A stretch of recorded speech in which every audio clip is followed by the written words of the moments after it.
O fundo imobiliário XPPR11 está vendendo tudo para pagar suas dívidas, que ainda está altíssima.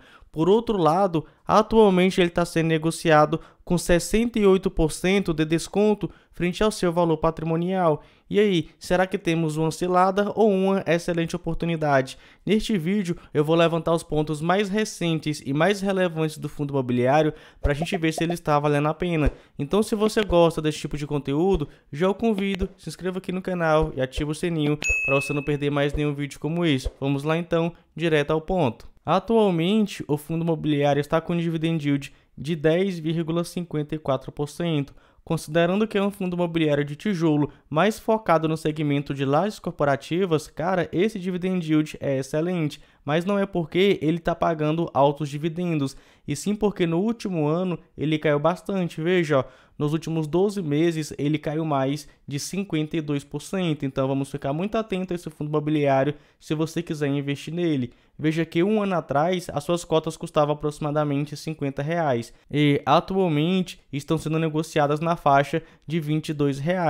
Quando a gente compara o seu valor atualmente com seu valor patrimonial de R$ 70,58, cara, vemos extraordinários 68% de desconto frente ao seu valor patrimonial. Então, realmente tem alguma coisa acontecendo com esse fundo imobiliário e neste vídeo a gente vai descobrir. Vamos ver então algumas características gerais e vamos passar por todas as informações mais recentes e mais relevantes do fundo imobiliário.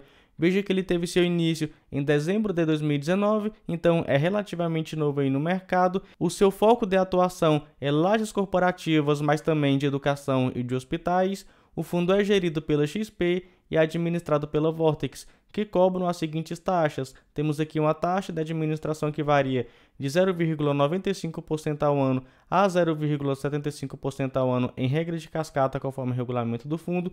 Temos também uma taxa de performance de 20% do QCD, o benchmark. Para quem não conhece o que é benchmark, é uma rentabilidade alvo. O fundo não garante isso aqui, mas ele busca entregar ao seu cotista ao menos o IPCA mais 6% ao ano. E o que ultrapassar isso aqui, o fundo imobiliário pega aí uma taxa de performance de 20%. Eu não sou muito chegado em taxa de performance, mas considerando que é um fundo imobiliário de tijolo, cara, essa taxa de performance, na minha opinião, está bem tranquila. Quanto à liquidez do fundo imobiliário, na minha opinião, para um fundo ter uma boa liquidez, ele deve ter um volume médio aí diário de pelo menos R$ 1 milhão, ou mensal de pelo menos R$ 30 milhões. Isso mostra que o fundo imobiliário tem muitas negociações. Contudo, esse fundo imobiliário aqui está com uma baixa liquidez. Veja aí, ó, uma liquidez média diária na faixa de 0,3 milhão, ou seja, R$ 300 mil. Então tem poucas pessoas comprando cotas e poucas pessoas vendendo cotas desse fundo imobiliário. Se você quiser fazer qualquer um dos dois, pode ser que demore um pouco. Claro, o fundo imobiliário tem muita negociação, né? Mais de 256 mil negociações no mês de junho, mas mesmo assim, comparado a outros fundos imobiliários, isso aqui é uma baixa liquidez. Agora, comparando a performance do fundo imobiliário versus a performance do IFIX, para quem não sabe o que é o IFIX, é o índice de fundos imobiliários, e na minha opinião, para um fundo ser bom, ele tem que ao menos ou superar o IFIX atualmente, ou até mesmo ficar ali acompanhando o IFIX, mesmo que seja de perto, até porque o IFIX atualmente está lotado de fundos imobiliários de papel, mas veja aqui, ó, quando a gente considera o valor de mercado do fundo mais os rendimentos, ele vem perdendo para o IFIX de lavada, mas não é à toa, né? Quando a gente olha as negociações do fundo imobiliário, desde o seu início, ele vem caindo mais de 78%, e isso é o valor da cota. Veja que ele começou a ser negociado por volta ali de R$ 107 e atualmente cada cota custa R$ 22,63. Temos também que levar em consideração os seus dividendos, que vem caindo com o passar do tempo. Isso mesmo, vem caindo com o passar do tempo. Desde metade ali de 2021, veja que o fundo imobiliário estava entregando aproximadamente 55 centavos por mês por cota. Depois foi para 45 centavos, reduziram para 35 centavos, depois 30 centavos e atualmente o fundo imobiliário está pagando aí por mês 10 centavos por cota. Então o fundo imobiliário realmente vem sofrendo bastante. Em relação aí ao seu portfólio, temos aqui o seguinte: 96% dos seus recursos estão alocados em imóveis, até porque estamos falando aqui de um fundo imobiliário de tijolo, né, do segmento aí de lajes corporativas. Temos também 4% que é basicamente o caixa do fundo imobiliário. Veja a tipologia dos contratos. Quero chamar a atenção porque 100% são típicos. Então, se o inquilino quiser sair, ele paga ali uma multa e pode sair do fundo imobiliário, né, do imóvel do fundo imobiliário tranquilamente. Um ponto aqui que eu quero destacar é o seguinte: um tempo atrás, no comecinho de 2023, o fundo imobiliário possuía participação em 5 ativos. Esses 3 que eu estou marcando aí na tela para você, mais esses 2 que eu estou marcando aí na tela para você. Contudo, atualmente, ele possui participação apenas em 3 imóveis. Esses que eu estou marcando aí na tela para você, todos os 3 localizados no estado de São Paulo. Aí está a fachada dos 3 imóveis. Na minha opinião, como eu não sou de São Paulo, eu não conheço esses imóveis. Quem conhece pode falar aí, mas olhando assim de fora, parecem ser excelentes imóveis. Mas eu quero que você fique de olho nesse imóvel aqui, ó, nesse edifício aqui. Isso porque recentemente o fundo imobiliário vendeu uma participação dele. Olha só, eu até marquei aqui para a gente ler na calma. O fundo imobiliário celebrou nesta data a escritura de compra e venda para alienação dos conjuntos 1103 e 1104 do edifício Itaú, localizado no estado de São Paulo. O preço da transação, olha só, foi de 7,5 milhões de reais, sendo pagos não para o fundo imobiliário, eles foram pagos integralmente na conta da securitizadora. Isso porque atualmente o fundo imobiliário está extremamente alavancado, ou seja, atualmente ele está com dívidas altas. Eu até marquei aqui de outra cor. Olha só uma coisa interessante: a transação foi realizada abaixo do valor contábil dos imóveis, perfazendo um resultado negativo de quase 15 centavos por cota, a ser realizado no presente semestre. Todavia, considerando o custo de carrego das obrigações atuais do fundo, ou seja, a alavancagem, né, as dívidas, é bastante superior à rentabilidade atual oferida pela exploração comercial dos imóveis objetos da transação, que estavam vagos e, portanto, não geravam receita, mas somente despesa para o fundo imobiliário. A alienação melhora a estrutura de capital do fundo, ao menos é o que diz a administradora do fundo imobiliário.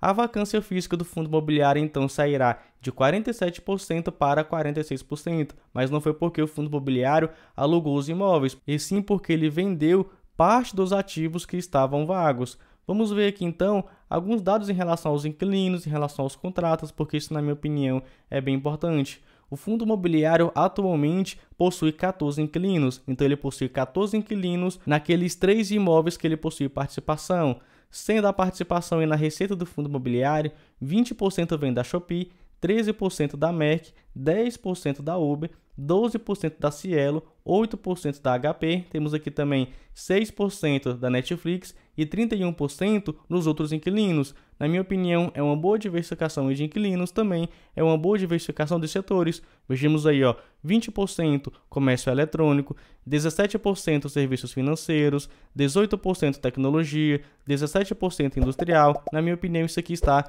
bem diversificado, né? Bem equilibrado. Quanto à correção dos contratos, né, aos seus indexadores, temos aí 2 índices de inflação. 40% estão ligados ao IPCA, que é o índice oficial de inflação aqui no Brasil, e 60% estão ligados ao IGPM, muito conhecido por ser o índice de inflação do aluguel. Quanto ao vencimento dos contratos, olha só, temos aqui que mais de 80% vão vencer de 2025 em diante, mas eu lembro, todos os contratos do fundo imobiliário são típicos. Em relação à vacância, temos aí que estava em 47%, mas como o fundo imobiliário vendeu a parte ali de alguns imóveis que estavam vagos, temos aí que ele diminuiu essa vacância para 46%. E eu passei o vídeo todo falando que o fundo imobiliário estava endividado. Mas qual é o valor dessa dívida? Eu entrei aqui no relatório gerencial do fundo imobiliário do mês de junho, porque foi o último que ele publicou. Claro, o fundo imobiliário provavelmente já pagou uma parte dessa dívida, mas veja, em junho ele possuía uma dívida de mais de 500 milhões de reais. Isso nesses CRIs, porque também temos uma dívida aqui de mais de 26 milhões de reais. Cara, esse fundo está extremamente alavancado. Considerando a dívida atualmente com os ativos do fundo atualmente, ele está com a alavancagem de aproximadamente 40%. Ou seja, mais de 40% dos ativos do fundo imobiliário já estão comprometidos por dívidas. Mas e aí, depois dessa análise toda, será que o fundo imobiliário vale a pena? Eu vou compilar aqui para você os pontos positivos e os pontos negativos, e aí a gente chega nessa decisão. E se você está gostando do vídeo, não se esqueça, dá o like aí, porque isso ajuda bastante aqui o canal a alcançar outras pessoas, porque o YouTube vai entender que o meu conteúdo é relevante. Vamos lá então, vou começar pelos pontos positivos. Na minha opinião, atualmente, os principais pontos positivos do XPPR11 são: ele está com dividend yield de mais de 10%, mas não foi porque ele pagou um dividendo alto, e sim porque ele caiu bastante, né, o valor aí das suas cotações. E o outro ponto positivo é que atualmente ele está extremamente descontado. Quando a gente compara o seu preço com o seu valor patrimonial, vemos aí 68% de desconto frente ao seu valor patrimonial. Mas vamos aos pontos negativos. E aqui temos o seguinte: atualmente ele está com a baixa diversificação, até porque ele possui participação atualmente em 3 imóveis com 14 inquilinos. Ele possui uma baixa liquidez, ou seja, um volume médio negociado aí menor do que R$1 milhão diário.